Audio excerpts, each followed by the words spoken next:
The piece I just wanted to talk to today in this short video is this part where typically we're so happy to put the student in the place of being the one that has a challenge or a learning difference or struggles, and then we typically take them out of a classroom or out of a setting, and then we try to teach them slower the same way that they've been being taught in the classroom.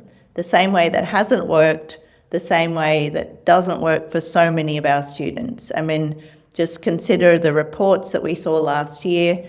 So many students in Australia not even being at base level in terms of mathematical understanding. And to me, that should be ringing alarm bells. We should be in a state of going, something has to change. So the piece I want to talk to just briefly is this part of intervention, and not just teaching the way we've taught previously that hasn't worked. We actually take a completely different approach. And the approach we're going to take is we're going to say, this student is brilliant. We need to teach them in the way that they learn, in the way that they understand.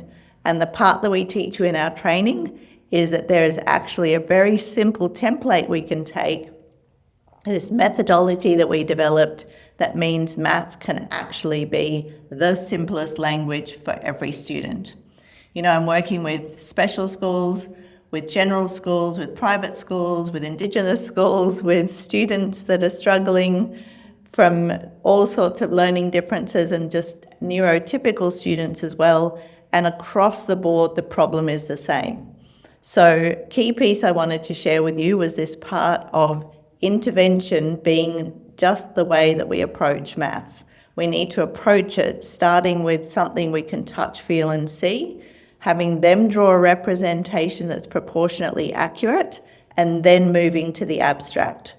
It's a really critical piece. It's a very simple transition, particularly with these subtleties that we have and with the tools that we have and the multi-sensory approach that we take in training you. That means that you're equipped, whether you're a support staff, whether you're trained, whether you're a classroom teacher, you know, this is available to everybody. I can show you so easily how we can transform numeracy outcomes for your students that are struggling. And I just wanted to reiterate this piece as well. Please take this view. The problem is not with the students. The students are magnificent. The problem is with the way that we've taught maths. We've gone straight to the abstract way too soon. We actually need to backtrack and use a different approach. And you'll see with our tools, with our beautiful manipulatives, we can start with the concrete, we can reduce cognitive load so much. That means that manipulative can follow the student through, whether we're counting, place value, adding, subtracting, multiplying, dividing, that model that's been so consistent of whole numbers. Now everything that we've taught can be taken into teaching fractions and decimals and percents, and really establishing a very firm foundation so that student is equipped to take maths into their everyday life. Hope you'll join me, and let's transform outcomes for our students by teaching them maths the way that they learn. Bye for now.